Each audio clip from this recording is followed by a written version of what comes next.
दोस्तों, भारतीय संस्कृति में मटकी को एक बहुत ही महत्वपूर्ण वस्तु की तरह दर्शाया जाता है।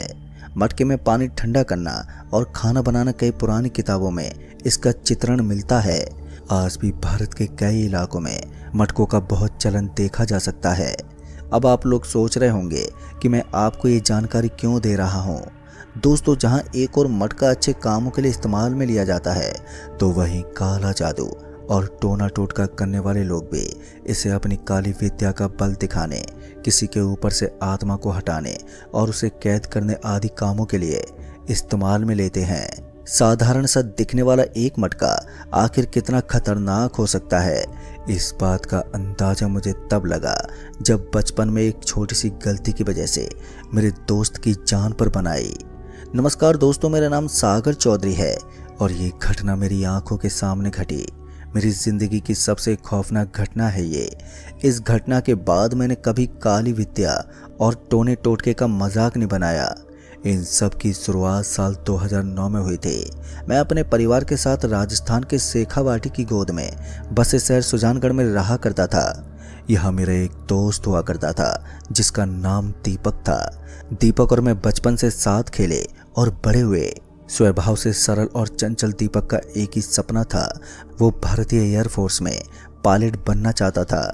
घर की आर्थिक स्थिति ठीक ना होने के कारण वो अच्छे स्कूल में ना पढ़ सका और ना ही कोचिंग कर सकता था। दोस्त होने के नाते मैं हमेशा उसको उत्साहित करने में लगा रहता और एक दिन हमने डिसाइड किया कि हम दोनों दोस्त रोजाना सवेरे दौड़ने जाया करेंगे। इससे दीपक की फिजिकल निकलने में काफ़ी सहायता भी होने वाली थी। फिर जैसा तय हुआ था तो अगले ही दिन हम दोनों सुबह के वक्त शायद 4 बजे का समय था, हम दौड़ने चले गए।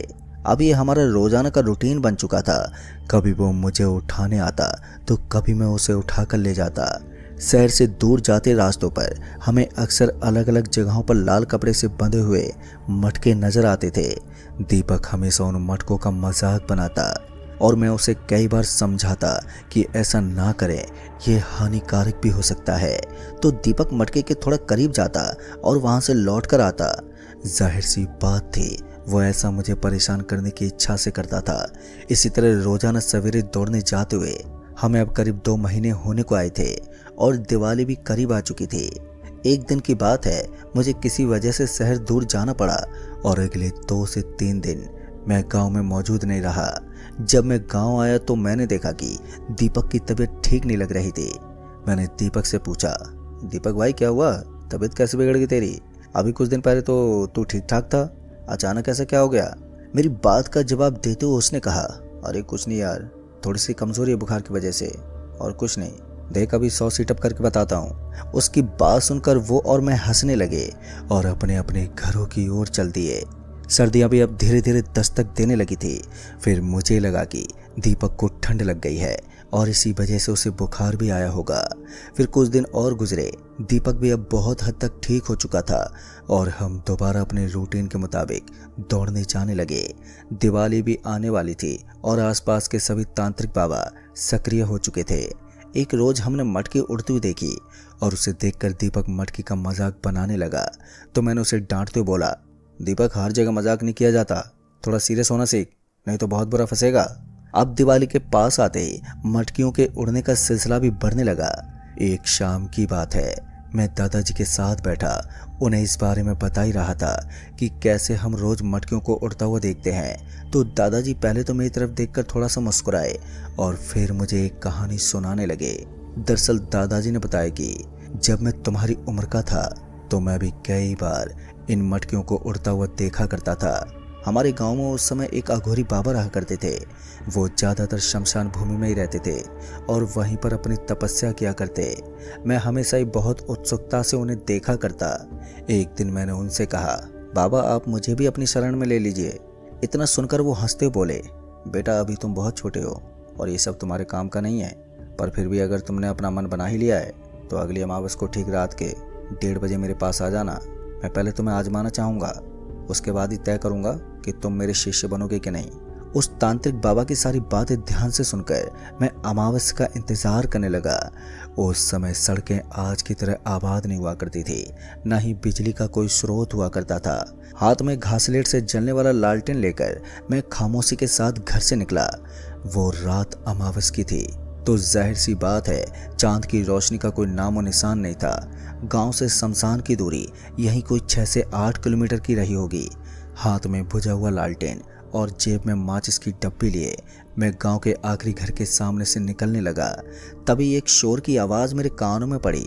सुनसान अंधेरी रात, जहां तक मेरी नज़र जाए वहां तक दूर दूर तक अंधेरा ही था। हालांकि मेरे पास लालटेन थी, मगर उस जमाने में लोग हल्की सी आवाज़ से भी उठ जाया करते थे, तो लालटेन की रोशनी देखकर मुझे कोई भी पकड़ लेता। डर से चारों तरफ अपनी नज़रें घुमाता हुआ मैं अपनी जगह पर खड़ा कांप रहा था। बेबस खड़ा मैं अपनी नज़रों के सहारे वातावरण को महसूस कर रहा था कि तभी मेरे पीछे से एक सियार का बच्चा भागा। अपने दिल की धड़कनों को मैं अपने शरीर के हर हिस्से में महसूस कर रहा था। अमावस की रात कुछ होती भी ऐसी है। दूर तक फैला अंधेरा अपने अंदर सब कुछ निगल लेता है और भूतों पिशाचों की कहानियां इस डर को बढ़ाने में बखूबी अपनी भूमिका निभाया करती हैं। मैं सहमा सा अपनी जगह पर खड़ा रहा और थोड़ी देर सब कुछ देखने और समझने के बाद दोबारा अपनी मंजिल की ओर बढ़ चला। गांव की सीमा से बाहर निकलते ही मैंने सबसे पहला काम लालटेन को जलाने का किया। पर अमावस की रात हो और बिना किसी परेशानी के काम हो जाए, ऐसा मुमकिन ही नहीं होता। मैंने जैसे लालटेन को जलाने के लिए माचिस की काठी जलाई, तभी हवा का एक तेज झोंका आया और उसे बुझाकर चला गया। हवा के उस झोंके ने मेरे शरीर में एक सिरहन सी दौड़ा दी। बार बार मैं माचिस जलाता और चलती हवाएं उसे बुझा देती। पेड़ों के बीच से गुजरने वाली हवाएं भिन्न भिन्न आवाज़ों का निर्माण करती और हर आवाज़ के साथ मेरा डर बढ़ता चला जाता। आखिरकार कुछ मिनटों की मेहनत से मैंने लालटेन में आग जला ही ली। अब अंधेरे में रोशनी का स्रोत मेरे पास उपलब्ध था, जो मेरे भीतर ठहरे उस डर को थोड़ा कम करने में सक्षम था। कुछ देर सुनसान रास्तों से गुजरने के बाद मैं शमशान के बहुत ही करीब पहुंचा। वहां पहुंचकर मैं रुक गया और मेरी हिम्मत अब जवाब देने लगी थी। शमशान भूमि से आती आवाजें मेरे दिल में भय की लहर पैदा कर रही थी। चारों तरफ अंधेरा और अजीब सी शांति। न किसी पक्षी और न ही कीड़े और झिंगुरों की आवाज इस सन्नाटे को चीरते हुए बाबा की तब की आवाज़ सुनाई पड़ रही थी।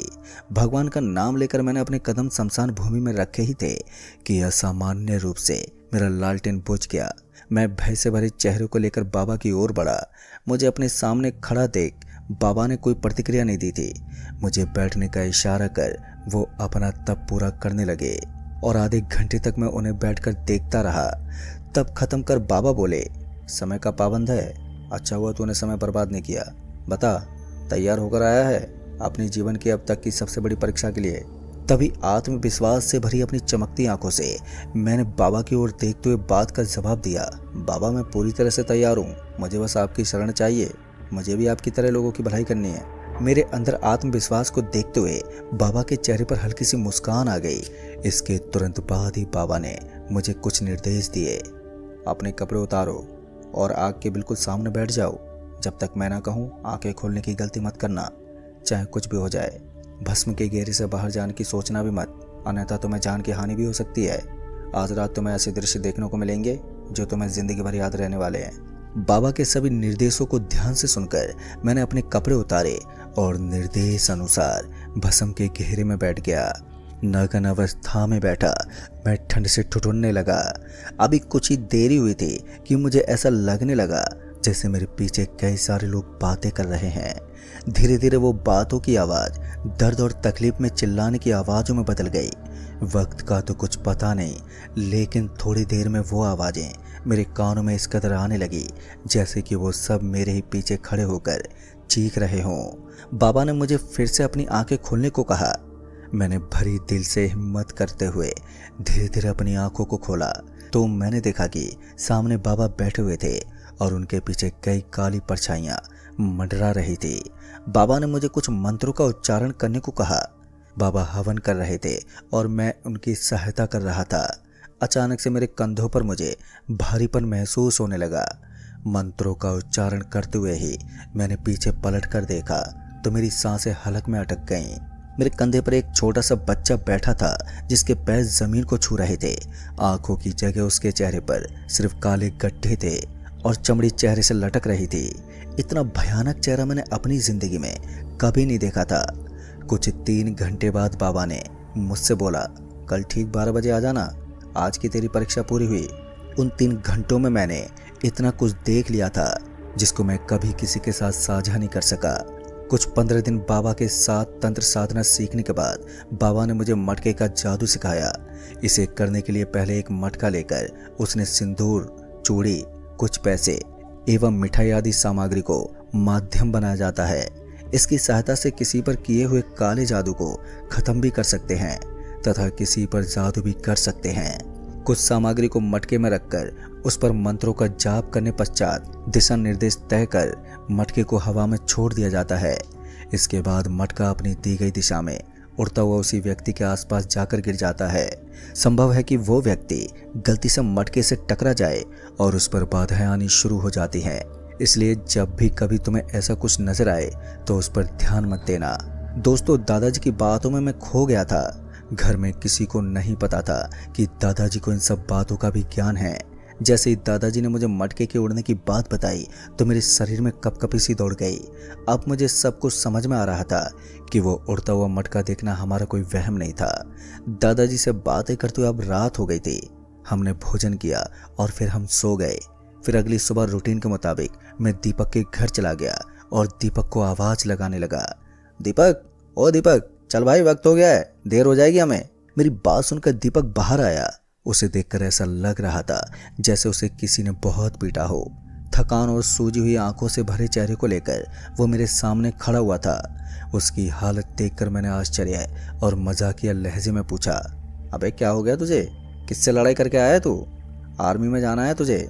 मेरी बात सुनकर दीपक ने मुझे गुस्से से देखते बोला, पता नहीं यार कौन परेशान कर रहा है, पूरी रात हो गई मुझे। जैसे ही सोता हूँ कोई खींचकर थप्पड़ मार देता है और मैं झटके से उठकर देखता हूँ तो कोई नज़र ही नहीं आता है। एक बार हुआ, दूसरी बार हुआ, मैंने इग्नोर करा। जैसे तीसरी बार मुझे थप्पड़ पड़ा, मैं गुस्से से चिल्लाने लगा और गुस्से में मैंने 2-4 गालियाँ भी दे डाली, मगर किसी की कोई आवाज़ ही नहीं आई। पूरी रात हो गई जागते हुए मुझे। पर हाँ, अब तो दिमाग खराब मत करियो, नहीं तो लड़ाई हो जाएगी तेरे से। चलो फटाफट चल, दौड़ कर आते हैं। इसी तरह से कुछ दिन गुजर गए। अब दीपक की तबीयत धीरे धीरे बिगड़ने लगी। जो सिलसिला थप्पड़ों से शुरू हुआ था अब वो खौफनाक रूप धारण कर चुका था। दीपक जैसे ही सोता कोई उसके शरीर के अलग अलग हिस्सों पर नाखून से चीर देता। दीपक की हालत दिन पर दिन खराब होने लगी और उसके पैरों के घाव अब पककर सड़ने लगे। डॉक्टर साहब को कुछ भी समझ में नहीं आ रहा था और उसके सभी टेस्ट नेगेटिव आते शरीर में किसी प्रकार की बीमारी का कोई नाम और निशान नहीं था। धीरे धीरे दीपक को एक औरत हर जगह पर नजर आने लगी। उसने अपने परिवार को भी इस बारे में बताया, मगर कोई उसकी बातों का विश्वास ही नहीं करता था। सबको लगता बीमारी ने इसके दिमाग पर असर किया है, मगर सच जितना भयावह था वो दीपक के सिवाय कोई और नहीं समझ सकता था। रोजाना डॉक्टर साहब आते, उसके घाव पर मरहम पट्टी करते और चले जाते। इसी तरह कई हफ्ते भी गुजर गए। अब दीपक को एक नज़दीकी अस्पताल में भर्ती कराया गया। किसी डॉक्टर को कुछ भी समझ में नहीं आ रहा था, तो दूसरी तरफ दीपक की हालत दिन पर दिन बिगड़ती जा रही थी। उसके अंग धीरे धीरे खराब होने लगे। उसका शरीर किसी भी दिन उसकी आत्मा को आज़ाद कर सकता था। इसी बीच दादाजी ने दीपक के पिता को फ़ोन करके उसे गाँव बुला लिया। बेमन से दीपक के पिता उसे गांव लेकर आ गए। दादाजी अगली सुबह ही दीपक के घर चले गए। उन्होंने अपनी सारी शिक्षा का इस्तेमाल करके ये पता लगाया कि दीपक बीमार नहीं है, उस पर 3 आत्माओं का साया है। और कुछ दिन में दादाजी ने अपने एक साथी को भी बुला लिया और फिर पूजा पाठ के लिए सामग्री मंगाई गई। और फिर उसके बाद दीपक को दादाजी और उनके दोस्त के सामने बैठाया गया। मंत्रों की एक ऐसी लहर चली जो लगातार 3 घंटों तक बंद नहीं हुई। अचानक कमरे का माहौल बदल गया। दीपक ने अपने सिर को जोर जोर से हिलाना शुरू किया। कमरे के भीतर सन्नाटा पसर गया। मंत्रों की आवाज धीरे धीरे करके दबने लगी और अचानक ही ठंडी सी एक हवा की लहर बंद कमरे में घूमने लगी। डर और खौफ का ऐसा मंजर उस कमरे में पसरा हुआ था जैसे अपनी मौत सामने खड़ी हुई हो। उस मंजर के बीच दीपक के चेहरे पर धीरे धीरे ऐसी खौफनाक मुस्कान छाने लगी मानो अभी वो उठकर सबकी जान ले लेगा। दादाजी और उनके दोस्त हर तरफ से कोशिश कर रहे थे ताकि उसके अंदर की आत्मा जाहिर हो सके। आखिरकार दीपक के अंदर भरी आत्माओं ने अपनी मौजूदगी को जाहिर किया और तीनों एक साथ बोले। उस शांत माहौल में अचानक उस भयानक आवाज ने मेरे रोंगटे खड़े कर दिए। मेरा सारा शरीर कांपने लगा। मुझे हिम्मत देते हुए दादाजी ने दीपक के अंदर बसी उन आत्माओं से पूछा, कौन हो तुम? क्यों इस बच्चे को परेशान कर रही हो? आखिर तुम चाहती क्या हो इस नादान बच्चे से? दादाजी की गुस्से भरी आवाज सुनकर दीपक ने एक औरत की आवाज में बोला, मेरा नाम आभा है। मेरे साथ मेरा पति और मेरा बच्चा भी है। हमें किसी और के लिए छोड़ा गया था, लेकिन इस शैतान बच्चे ने मटके को लात मारकर तोड़ दिया जिसके सहारे हमें भेजा गया था। इसने फिर उस टूटे हुए मटके के अंदर से पैसे भी चुरा लिए और मेरे श्रृंगार की वस्तु को भी इधर उधर फेंक दिया और फिर उस टूटे हुए मटके पर पेशाब कर दिया। और ये सब करके इस लड़के को सुकून नहीं मिला तो इसने हमारी बेइज्जती की और जो पैसा इसने चुराया था उसका भी इसने गलत इस्तेमाल कर लिया। इतना सुनकर दादाजी के दोस्त ने उससे कहा, जो इसने किया वो गलत था, लेकिन ये बच्चा है, इससे गलती हुई है, मगर तुम समझदार हो, तुम्हें इसे माफ़ कर देना चाहिए। काफ़ी देर तक दोनों की बातचीत चलती रही मगर कोई निष्कर्ष नहीं निकला। फिर अगले दिन पर बात को टालकर सब अपने घर पहुंच गए और जैसे जैसे रात गहरी होती गई तो वैसे वैसे दीपक की तबीयत बिगड़ने लगी। उस आत्मा ने दीपक के शरीर पर पूरी तरह से कब्जा कर लिया। रात काफ़ी गहरी और काली हो चुकी थी। सन्नाटे ने पूरे गांव को अपने अंदर समेट लिया था। रूह कपकपा देने वाली इस सन्नाटे के बीच दीपक पूरी तरह से नग्न अवस्था में चीखता हुआ अपने पैरों को घसीट घसीट कर गांव में चक्कर लगाने लगा। दर्द से बेहाल उसका चेहरा इतना भयावह हो चुका था मानो कोई कमजोर दिल वाला आदमी अगर उसे देख ले तो वही अपनी जान गंवा दे। दीपक की ऐसी हालत देख गांव वाले उसकी मदद के लिए आगे बढ़े मगर ना जाने कौन सी ऐसी शक्ति थी जो किसी को उसके करीब जाने नहीं दे रही थी। दादाजी अपने हाथ में रुद्राक्ष की माला लिए मंत्रों का जाप करते हुए दीपक की ओर बढ़े, लेकिन शायद आज दीपक को बचाना नामुमकिन सा हो चुका था। दीपक के हाथ से एक बार से दादाजी कई फीट दूर जाकर गिर पड़े। पत्थर से टकराने की वजह से उनका सिर फट गया। खून की तेज धार बहने लगी और दीपक उसी खून को अपने शरीर पर लगाकर नाचने लगा। इस दृश्य को देखकर पूरा गांव अपने अपने घरों की ओर दौड़ पड़ा। मैं अपनी खिड़की में खड़ा इस दृश्य को देख ही रहा था कि तभी दीपक ने मेरी ओर एक नज़र देखा। उसकी आंखों में डर और अफसोस का भाव मैं साफ साफ देख पा रहा था। उसकी आंखें मुझे इस प्रकार नजर आ रही थी जैसे वो मुझे कह रही हो, सागर मुझे बचा ले, मुझसे बहुत बड़ी गलती हो गई है। फिर इतने में ही दीपक ने जंगल की ओर भागना शुरू कर दिया। उसे तकलीफ में देख मैं भी टेंशन में हो चुका था। दीपक को पकड़ने की इच्छा से मैं उसके पीछे जंगल चला गया। अंधेरी रात में जंगल अलग ही खौफनाक रूप में नजर आ रहा था। सरसराती ठंडी हवाएं शरीर की एक एक हड्डी को ठिठोर रही थी। दिल की धड़कन रोक देने वाला सन्नाटा वातावरण में फैला हुआ था। डर से सहमा हुआ मैं चारों दिशाओं में दीपक को खोजने की नाकाम कोशिश में लगा हुआ था कि तभी अचानक मेरे कानों पर ठंडी सांसों का एहसास हुआ। इस एहसास से मेरा कलेजा मेरे मुंह तक आ गया था। डरते हुए मैंने धीरे धीरे अपनी गर्दन को पीछे मोड़कर देखा तो वहां पर कोई मौजूद ही नहीं था। कहीं ना कहीं मुझे अपने इंद्रियों द्वारा एहसास करा दिया गया था कि यह मेरे जीवन की आखिरी रात हो सकती है। मुझे जल्दी यहाँ से भाग जाना चाहिए, मगर मैं अपने दोस्त को मरता भी नहीं देख सकता था। आखिरकार मैंने एक मंत्र का जाप करते हुए अलग अलग दिशाओं में दीपक को खोजना शुरू कर दिया।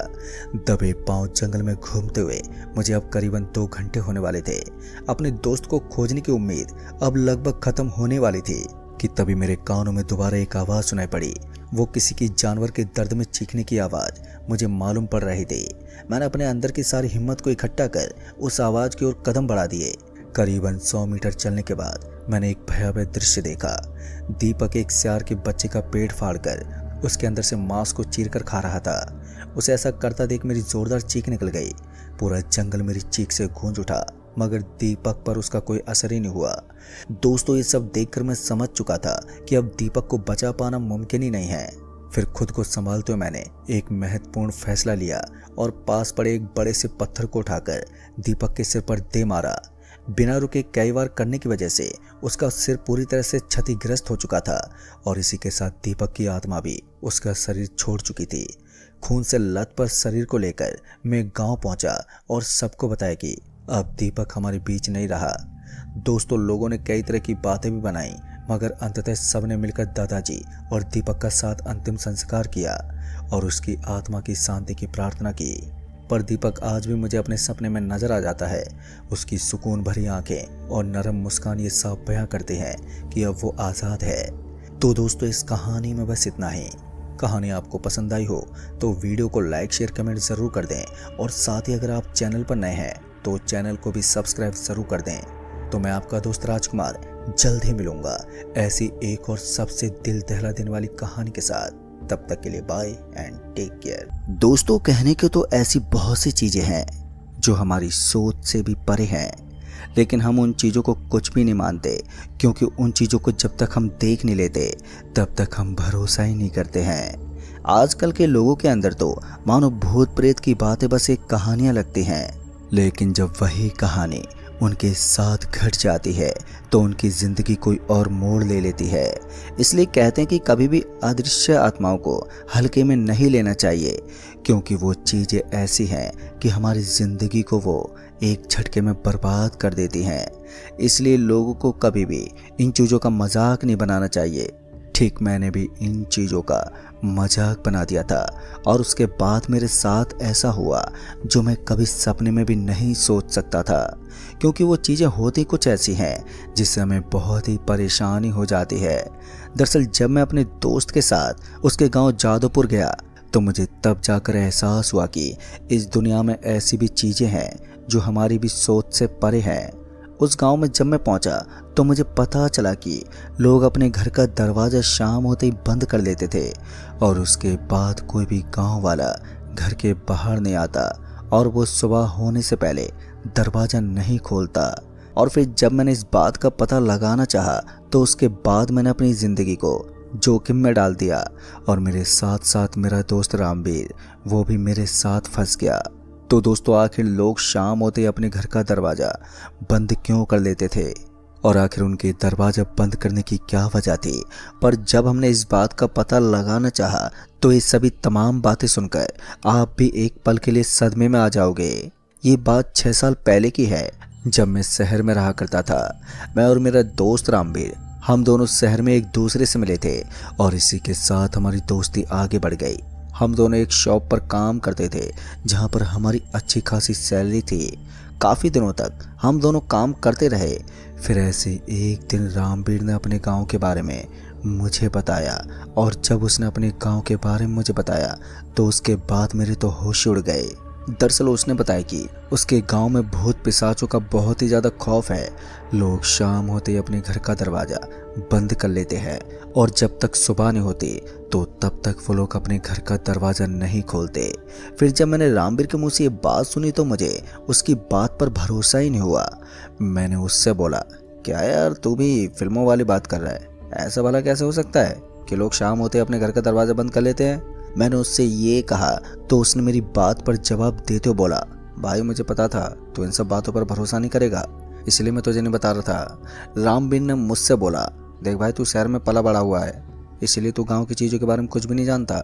जब उसने मुझसे ये बोला तो मैंने उससे कहा, भाई तू जो बता रहा है ना वो सब बनावटी बातें हैं, और आज के ज़माने में ये भूत प्रेतों को कौन मानता है। जब मैंने रामवीर से ये कहा तो उसके बाद उसने बोला, तू जो सोच रहा है वैसा कुछ भी नहीं है, आज भी ये सब चीज़ें हैं। अगर तुझे इन सब बात पर भरोसा नहीं है तो तू मेरे गांव चलियो, तेरा सारा भ्रम दूर हो जाएगा। रामवीर की ये बात सुनने के बाद मैंने भी उससे हाँ बोल दिया, और उससे कहा, ठीक है भाई, मैं तेरे साथ तेरे गांव चलूँगा। वैसे ही मुझे इन सब चीज़ों में बहुत ही दिलचस्पी है, मैं भी तो ज़रा देखूँ कि तेरी बातें सच है या फिर बनावटी बातें हैं। उस वक्त मैं रामवीर से बहुत मज़े ले रहा था, लेकिन मुझे क्या मालूम था कि वो सीरियस हो जाएगा। फिर उसने कहा कि अगले महीने हम दोनों गाँव चलेंगे। रामवीर की ये बात सुनने के बाद मैंने उससे कहा, ठीक है भाई, मैं पक्का तेरे साथ चलूँगा। जब रामवीर से मैंने ये बोला तो उसके बाद हम दोनों काम करने लगे, और ऐसे ही काफ़ी दिन बीते और वो महीना भी बीत गया। और जब समय आया गांव जाने का तो हम दोनों ने छुट्टी ले ली, और उसके बाद हम दोनों को गांव जाने का मौका भी मिल गया। उस दिन हम दोनों तैयारी करके शाम की ट्रेन से निकलने वाले थे, और इसी के साथ जब हम दोनों शाम होते ही रेलवे स्टेशन पहुंचे तो उसके बाद हम दोनों ने टिकट लिया, और फिर हम दोनों ट्रेन के आने का इंतज़ार करने लगे। और जब कुछ समय बाद ट्रेन आई तो हम दोनों ट्रेन के अंदर चढ़ गए। रात भर सफ़र करने के बाद जब हम दोनों सुबह अपने गांव पहुंचे तो उसके बाद हमने देखा कि गांव में अभी बहुत ही चहल पहल है। जब रामवीर अपने घर गया तो उसके बाद में उसकी फैमिली से मिला। फैमिली से मिलने के बाद जब हम दोनों घर से बाहर आए तो उसके बाद मैंने उससे बोला, यार तेरा गाँव तो बहुत अच्छा है और तू फालतू की बात कर रहा था। फिर जब मैंने रामवीर से ये बोला तो उसके बाद उसने कहा, भाई ये तो अभी सुबह का वक्त है, शाम होने के बाद देखियो यहाँ पर क्या होता है और उसके बाद बताइयो। रामवीर की ये बात सुनने के बाद मैंने उससे बोला, भाई शाम छोड़, पहले तो मुझे अपना गांव घुमा। जब मैंने रामवीर से ये कहा तो उसने बोला, ठीक है चल। उसके बाद पूरे दिन हम दोनों गांव में घूमे, लेकिन शाम होने से पहले हम दोनों अपने घर आ गए। घर पर आने के बाद रामवीर ने कहा, अब देखियो गांव के घर के सभी दरवाजे अब बंद हो जाएंगे। जैसा ही रामवीर ने ये बोला कि तभी गांव के लोग धीरे धीरे करके अपने अपने घरों का दरवाजा बंद करने लगे। गांव वालों को घर का दरवाजा बंद होता देख मैं ये तो देखकर हैरान हो गया, क्योंकि अभी काफ़ी उजाला था। गर्मियों का महीना चल रहा था और गर्मियों के महीने के बाद दिन बड़े होते हैं और उस वक्त शाम के 6 बज रहे थे। सूरज भी सही से डूबा नहीं था, जिसके चलते मैंने रामवीर से बोला, भाई ये लोग पागल हो गए क्या जो इतनी जल्दी सोने जा रहे हैं। जब मैंने रामवीर से ये कहा तो उसके बाद उसने बोला, मैंने तुझे पहले ही कहा था कि यहाँ पर लोग अपने घर का दरवाज़ा शाम होने से पहले बंद कर लेते हैं। मैं अभी वो सब नज़ारा देख ही रहा था कि तभी मेरे देखते ही देखते गांव के सभी लोगों ने घर का दरवाज़ा बंद कर लिया और उसके बाद रामवीर के घर से आवाज़ आई, बेटा जल्दी घर के अंदर आ जाओ, घर का दरवाज़ा बंद करना है। जब घर से ये आवाज़ आई तो उसके बाद हम दोनों भी घर के अंदर चले गए। जब हम दोनों घर के अंदर गए तो उसके बाद मैंने रामवीर से कहा, भाई तू तो सच कह रहा था, यहाँ तो लोग दरवाज़ा शाम होते ही बंद कर लेते हैं। जब मैंने रामवीर से ये कहा तो उसके बाद उसने बोला, तूने तो बस लोगों के घर के दरवाजे बंद होते देखे हैं, लेकिन इसके पीछे की वजह जानकर तेरे होश उड़ जाएंगे। जैसे ही रामवीर ने मुझसे ये बोला तो उसके बाद मैंने उससे कहा, भाई बता मुझे कि आखिर इन लोगों के दरवाजे बंद करने की वजह क्या है। जैसे ही मैंने रामवीर से ये बोला कि तभी उसके घर पर उसके पापा थे। उसके पापा ने कहा, बेटा वो बात सुनकर आप डर जाओगे, वैसे भी आप यहाँ पर घूमने के लिए आए हो तो इन सब चीज़ों पर ध्यान मत दो। रामवीर के पापा के ये बोलते ही मैंने उनसे कहा, मैं ये सब जानने के लिए ही तो यहाँ पर आया हूँ अंकल, आप मुझे बताइए आखिर इन सब के पीछे कौन सी चीज़ है। जब मैंने रामवीर के पापा से ये कहा तो उसके बाद उन्होंने मुझे बताया कि ये बात काफ़ी साल पहले की है, जब इस गांव में एक मदारी आया हुआ था। वो मदारी खेल दिखाता था, वो हमेशा अलग अलग गांव में जाकर खेल दिखाता था। एक दिन यह मदारी हमारे गांव में आ गया और इस मदारी के साथ इसकी बेटी भी थी जो कि बड़ी थी। शाम के वक्त वो मदारी हमारे गांव आया और उसके बाद उसने खेल दिखाया। लोगों ने उस वक्त बहुत ही आनंद लिया और खेल दिखाने के बाद वो मदारी वहीं गांव के बरगद के पेड़ के पास बैठ गया, क्योंकि अब अंधेरा हो चुका था और रात बिताने के लिए वो यहीं गांव में रुक गया। वो अपनी बेटी के साथ और अपने बंदर को लेकर वहीं पर सो गया।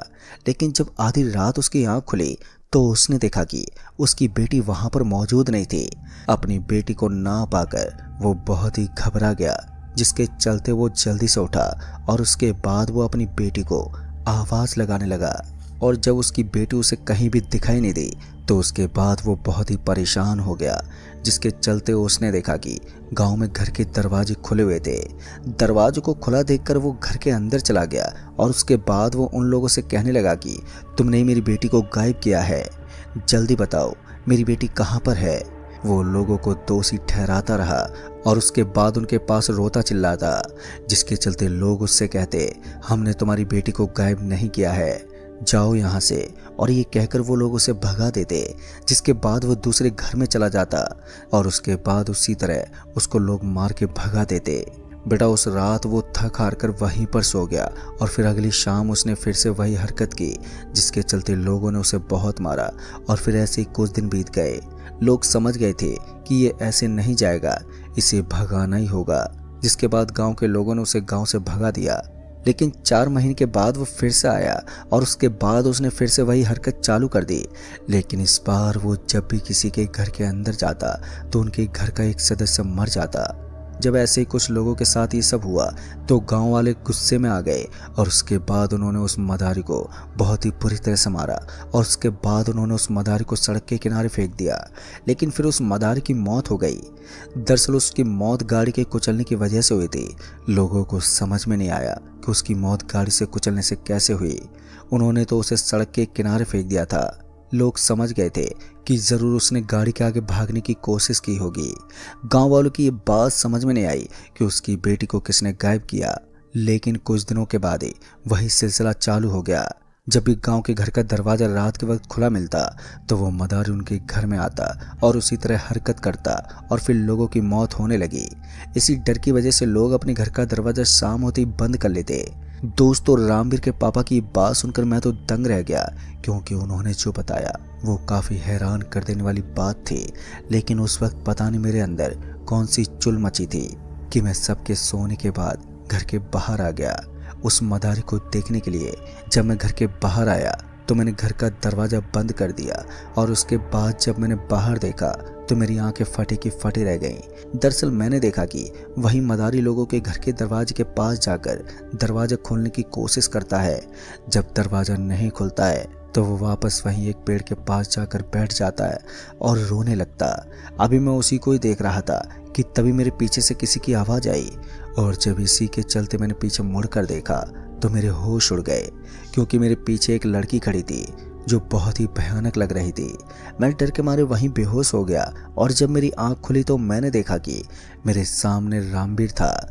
और मैंने रामवीर को सारी बात बता दी और उसके बाद मैंने उससे कहा, भाई मैं